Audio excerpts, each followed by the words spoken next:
یا رسول اللہ یا رسول اللہ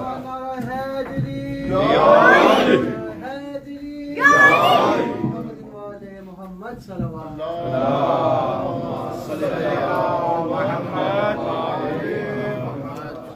فاتحہ.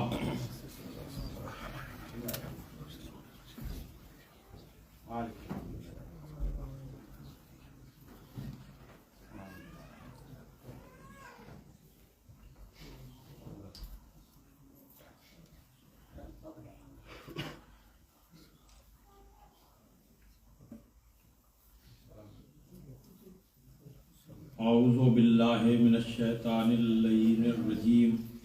بسم اللہ الرحمن الرحیم. الحمد للہ الذی ہدانا لہذا وما كنا لنهتدی لولا ان ہدانا اللہ. لقد جاءت رسل ربنا بالحق. الصلاة والسلام علی النبی الامی العربی القرشی المکی المدنی البتی الابتہی التہامی الدافع جیشات الاباطیل والدامغ صولات الادالیل مولن الحق بالحق بالقاسم محمد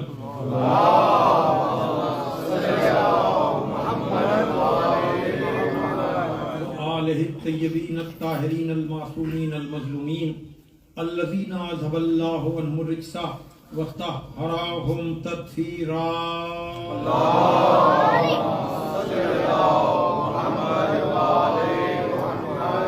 ولعنۃ اللہ علی اعدائہم اجمعین من الآن الی یوم الدین. اما بعد فقد قال علی علیہ السلام ان اللہ بعث رسولا ہادیا بکتاب ناطق وامر قائم لا یہلک عنہ الا ہالک. صلوات بھیجئے محمد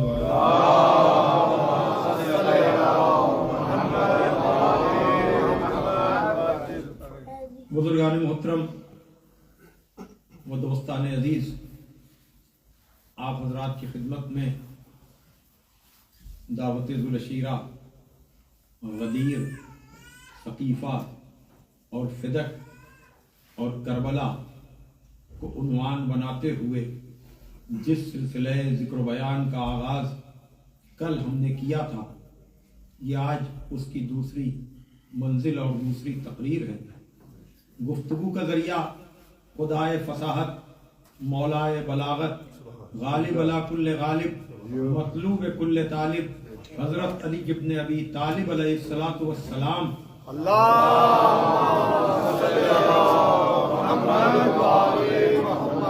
کی زبان مبارک پر جاری ہونے والے الفاظ ہیں جو نہج البلاغہ کی زینت ہے. جہاں ارشاد ہو رہا ہے کہ بے شک اللہ نے مبعوث کیا رسول کو ہدایت کے لیے بولتی ہوئی کتاب اور قائم رہنے والے امر کے ساتھ. ان چیزوں کے آ جانے کے بعد ہلاک نہیں ہوگا مگر وہ جس کی قسمت میں ہلاکت لکھی ہوئی ہے. دعوت ذوالعشیرہ یعنی اعلانیہ طور پر پیغمبر کی تبلیغ کا آغاز، لیکن اس منزل تک پہنچنے سے پہلے وہ ذات گرامی کے جس کے سپرد یہ ذمہ داری کی گئی وہ آیا بظاہر آخر میں، لیکن اس کو پیدا سب سے پہلے کیا گیا. اور اللہ نے اپنے تعارف کے لیے اسی ذات گرامی کو اور اسی کے خانوادے کو ذریعہ بنایا. یعنی بعثت اس کی مکے میں ہوئی، لیکن مکے میں وہ نبی بنا نہیں. اعلان اور چیز ہے، بننا اور چیز ہے. جس طرح سے اللہ نے کہا کہ کن تو کنزن مخفیہ، میں چھپا ہوا خزانہ تھا، میں نے چاہا کہ میں پہچانا جاؤں تو میں نے ایک مخلوق کو پیدا کیا. اسی طرح سے نبی نے کہا کہ کن تو نبیًا وآدم بین الماء والطین، میں اس وقت بھی نبی تھا جب آدم آب و گل کے درمیان کروٹیں بدل رہے تھے.